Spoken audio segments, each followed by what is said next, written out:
Olá, tudo bem? Professor Leanderson, mais uma vez aqui com vocês, para a gente dar seguimento aos nossos encontros remotos. Hoje nós vamos falar um pouco sobre tensões e conflitos no continente europeu. Então eu peço que vocês acompanhem, peguem o livro de vocês, certo? E dando uma olhada aqui na tela. Bem, nós vamos iniciar falando do Brexit. Brexit significa saída britânica, tá? No caso, o Reino Unido, ele solicita, certo, sua retirada da União Europeia, a partir de um referendo onde a população teve acesso a duas possibilidades: permanecer no bloco ou se retirar do bloco. Assim, bem apertado, 51,4% da população decide sair. Processo esse que vai se desencadear até a sua saída de vez no dia 31 de janeiro do ano de 2020. Trazendo consequências, né, que a gente ainda está analisando, ainda estamos avaliando. De fato, certo? Com a saída da União do Reino Unido da União Europeia, a gente percebe que logo nos primeiros dias houve uma desvalorização da moeda, no caso a Libra, certo? Que é a moeda da Inglaterra, como também o dólar australiano, entre outros. Houve uma desvalorização da moeda. O setor imobiliário também entra em crise, fazendo com que o governo, né, diminua as taxas para aquecer a economia e o país não entre numa crise profunda. Isso são causas e são consequências dessa saída, né, desse Brexit. Assim como também, certo, de fato, a União Europeia deixa de receber certos incentivos econômicos do Reino Unido. Então, de fato, os dois saíram perdendo. E o que é que vai acontecer? Se vai ser melhor para a União Europeia ou melhor para o Reino Unido, nós vamos saber apenas nos próximos anos. Não tem nada ainda que a gente possa bater o martelo e dizer, olha, o Reino Unido vai sair perdendo. Muito vai depender das decisões políticas, certo? Nesses próximos meses. Então, vale ressaltar, para a gente falar de tensão e conflitos na região, esse comecinho aí é essencial, certo? Que muito se falou, muito foi coberto aí, muita repercussão midiática se teve a respeito do Brexit. Então, é interessante que vocês saiam, que vocês entendam o que significa esse Brexit. No caso, certo? Passando um pouquinho adiante, já que nós já falamos do Brexit, eu quero convidar vocês a pegar o livro de vocês e falar aqui sobre movimentos separatistas na Espanha. Pode descer. Movimentos separatistas na Espanha. Pode descer. Pronto. A Espanha é um dos estados nacionais mais antigos do mundo. De fato, né? Espanha, Portugal. É só a gente olhar aqui, né, para a América Latina e perceber que nós estamos falando de um mundo, de uma América espanhola. Então, no entanto, as diferenças culturais e linguísticas têm levado à formação de diversos movimentos separatistas dentro desse território. E aqui a gente pode citar alguns, né? Um deles é a questão da Catalunha, certo? E outro é a questão basca, certo? O movimento da Catalunha, certo? Também é bastante antigo e atual, pois baseia-se, né, numa identidade cultural e econômica da região, que em 2017, a partir de um referendo, apontou que 90% da população catalã era favorável ao processo de independência, certo? A Catalunha é a região de maior importância industrial da Espanha, representando cerca de 20% do PIB, Produto Interno Bruto, de todo o país. Sabendo de tudo isso, né, mesmo motivado por divergências culturais e uma possibilidade, uma sobrevivência econômica, certo? Para o pessoal, para a população da Catalunha, é viável, certo? Eles acreditam. Mas para a Espanha, eles decidem não aceitar, certo? Até porque, para ser considerado um país, é necessário que os outros países confirmem, percebam você e aceitem você como país. No caso, a Espanha não confirma, não permite, certo, esse processo de independência catalã. Mesmo tendo, né, todos os trâmites aí sendo colocadas em ponta. No caso, certo? O principal deles é esse referendo, tá? Outro caso interessante a ser citado é a questão do País Basco. O País Basco também é uma região autônoma da Espanha e que tem um pedacinho ali de seu território situado na França, certo? Que se intensifica a partir de 1959, esse movimento, através da criação do ETA, certo? Que significa Pátria Basca e Liberdade. Um grupo armado, um grupo civil que se armou e lutava, certo? Pelo processo de independência.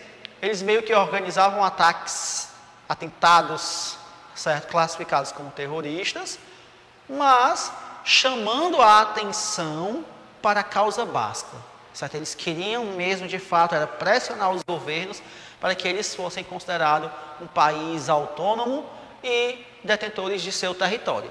Coisa que nós sabemos que também não foi fácil e não aconteceu, tá bom?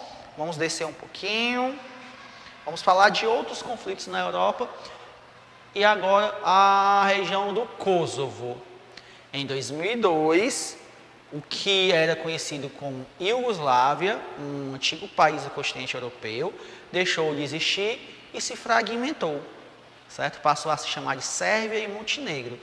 Posteriormente, Sérvia um país, Montenegro outro. Nesse período, o Kosovo se declara independente. Porém, como eu disse anteriormente, não é simplesmente se declarar independente, é ter reconhecimento, certo? Desde então, a Organização das Nações Unidas, ela administra a região, certo? E a grande problemática é ainda o não apoio de 82 países, dentre eles o Brasil. 111 países pertencentes à Organização das Nações Unidas já declararam apoio à causa, certo? E as negociações seguem ainda a todo vapor. O próximo a ser explanado é a questão da Crimeia. Vamos lá. A Crimeia é uma região peninsular, ou seja, quase é uma ilha, certo? Originalmente pertencia à Rússia, mas foi doada à Ucrânia em 54, certo? Pelo secretário-geral do Partido Comunista da União Soviética. Então, durante ali aquela junção entre países, né, a criação da União Soviética, a Crimeia, que era da Rússia, foi doada à Ucrânia. E depois da independência da Ucrânia, que vai acontecer, né, com a fragmentação da União Soviética, a Crimeia foi levado, né, ao status de uma categoria de república autônoma, porém, certo, com base ucraniana. Assim, certo, diversas manifestações passaram a acontecer, querendo que, certo, a Crimeia voltasse a fazer parte da Rússia, certo? Assim, gera toda uma discussão, certo? Toda uma problemática, né? Da população, pois a grande maioria da população é formada por russos, certo? Então, com isso, facilita esse processo de anexação novamente ao território russo. Então, a população toma as ruas, certo? Da capital de Kiev, querendo a queda do presidente, né? Escancarou uma crise gigantesca, certo? Onde a maior parte da população decide fazer parte novamente da Rússia, certo? E a grande situação, o grande X da questão está, certo, no envolvimento russo, pois a Rússia é um dos grandes países em destaques militares, em destaque, né, atômico, em destaques armamentícios. Então, toda a situação, ela vamos dizer assim, multiplicada devido a esse potencial russo em relação à Ucrânia, tá bom? Por conta disso, e o processo, né, político, né, de interferência russa nessa situação, a Rússia ela foi suspensa, certo, de alguns grupos, na verdade expulsa, né, do grupo dos G8, o grupo dos 7 países mais ricos, e a Rússia, por conta dessa política de não conciliamento entre a Rússia e a Ucrânia. Outro tópico também é a questão da Chechênia. Pode passar, pode descer. Chechênia, exatamente. Mais uma vez, está aí a Rússia, certo? Há quem diga que não se pode pensar em conflitos sem a Rússia no meio. E mais uma vez, certo? Ela mostra a eficiência desse ditado, né? Ó, a Chechênia é uma das repúblicas da Federação Russa. Decidida então, certo? Declarar a independência, porém não reconhecida pela Rússia, também não reconhecida pela comunidade internacional, gerando em 1994 o início à Primeira Guerra Chechena, certo? Que tem aí o interesse situado na independência. O problema, certo, maior, a problemática dessa questão, certo, é a quantidade de reservas, certo, de recursos, petróleo e gás natural existentes na região, fazendo com que a Rússia não tolere, a Rússia não abre mão, certo, da independência da Chechênia, devido, certo, principalmente essas riquezas existentes no subsolo dessa região autônoma. O último caso é o caso da questão curda, né? Os curdos são a segunda maior etnia da Turquia, representando a maior população, maior nação sem pátria do mundo, certo? E representa 18% da população desse país. Daí,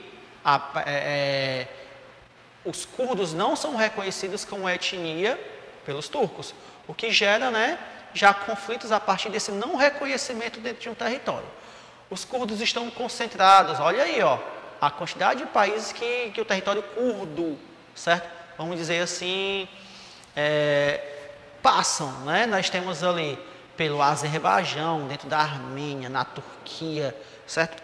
Em outros países. Então, é uma região gigante, certo? Com intensos problemas, né? Pois, se um dia declarada for, certo, uma região autônoma, ela compraria briga com todos esses países. Hoje, por estar mais localizado na região da Turquia, o maior problema realmente é nesse país. Estima-se que haja cerca de 30 milhões de curdos na região, ok? Passando um pouquinho, esse não reconhecimento da Turquia, certo, ocasiona falta de liberdade, de manifestações culturais, certo? E aí insatisfação. Vez por outra, nós estamos na TV vendo conflitos nessa região. Atualmente, nós estamos vendo também, né? Se vocês assistirem os jornais nesses próximos dias, vocês vão ver esses conflitos existentes na região entre a Turquia e a Armênia, justamente nessa região curda, certo? E o propósito todo é o separatismo. Para finalizar, certo? Devemos nos atentar à questão do terrorismo na Europa. É importante salientar que o terrorismo são atitudes tomadas para chamar a atenção de determinados assuntos, no caso, certo? Na última década, muitos atentados foram marcantes no continente europeu. Aqui nós temos, ó, em 2015, como exemplo, 6 ataques coordenados em diferentes regiões de Paris, certo? Nós temos também, no mesmo ano, um ataque, certo? Propositado por jihadistas, né? Que invadiram armados um jornal chamado Charles Hebdo e mataram 12 pessoas. Assim, o que é o jihadismo, né? Movimentos militares de extremas fundamentados à religião islâmica. No entanto, o principal palco do terrorismo na Europa é a Turquia, gente. O principal palco é a Turquia. Nos últimos anos, o país teve dezenas de atentados. Só em 2016, 331 mortos, certo? Então, vale a pena a gente ter um olhar diferenciado para a região e todos esses conflitos existentes. Então, certo? Deixo para vocês, certo, um forte abraço. Espero que vocês possam acompanhar realizando suas atividades. E até o nosso próximo encontro. Um grande abraço.